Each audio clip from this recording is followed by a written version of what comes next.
काफ़ी सालों बाद भी कोई रिलैप्स हो सकता है, तो उसकी क्या वजह हो सकती है? अगर 10 साल नशा छोड़ने के बाद, अच्छी ज़िंदगी गुजारने के बाद भी कोई रिलैप्स हो सकता है, अगरचे उसका इम्कान बड़ा कम होता है, क्योंकि जितना वक्त रिकवरी में गुज़रता रहता है तो वापस नशे में पड़ने का जो इम्कान भी कम होता रहता है। और इस दुनिया में हम इम्कानात पर काम करते हैं, हम गारंटी पे काम नहीं करते।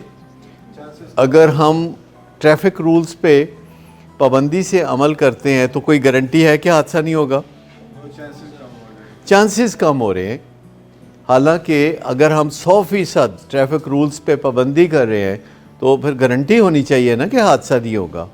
लेकिन हो सकता है कि कोई बंदा मोटरसाइकिल का पहिया हवा में उठा के उड़ता उड़ता आके सीधा हमारी फ्रंट विंड स्क्रीन पे लगे और हमें खामखाही एक हादसे का निशाना बना दे।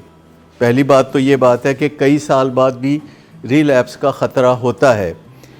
दूसरी बात यह कि इस ख़तरे को कम किया जा सकता है, इस ख़तरे की परसेंटेज को कम किया जा सकता है, इस ख़तरे के इम्कान को घटाया जा सकता है।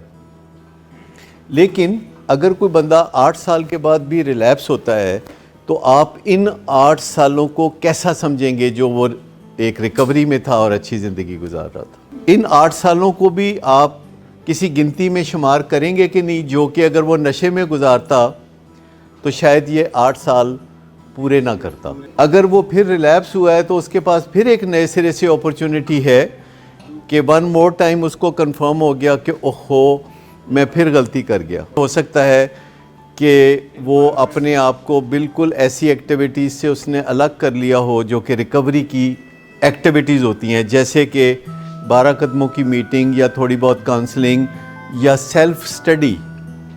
देखें, आप चाहें तो अपनी रिकवरी के लिए गूगल पे अपने स्मार्टफोन पे बहुत सारी सेल्फ स्टडी कर सकते हैं। अपने मुतल्लिका बातें ढूंढ के कागज़ पे प्रिंट लेके या प्रिंट लिए बगैर उनको पढ़ सकते हैं।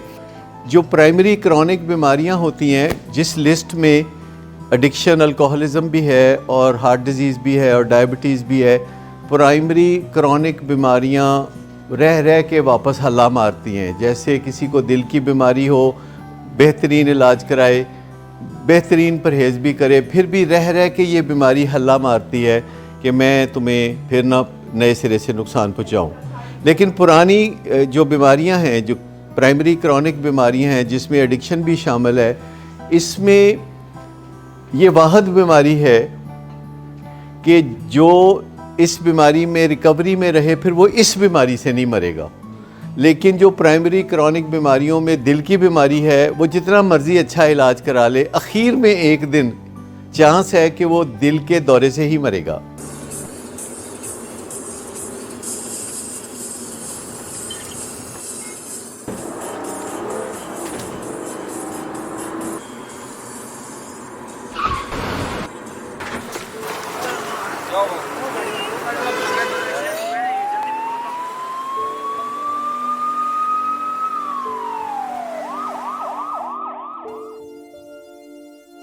गाड़ी के नीचे बंदा दिया आपके बच्चे, कैसे छोड़ दूं बाबा जी, ये बोतल निकली। शराब नोशी की वजह किरदार की खराबी नहीं, मूड की खराबी है। शराब नोशी कभी भी नशे की बीमारी में बदल सकती है।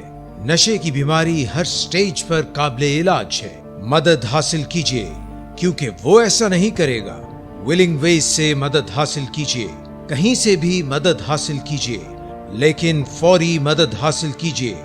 जिस मुआवजे के इंतजार में आपने बहुत देर कर दी, अब वो दस्तक दे रहा है। मदद हासिल कीजिए, मदद हासिल कीजिए, मदद हासिल कीजिए।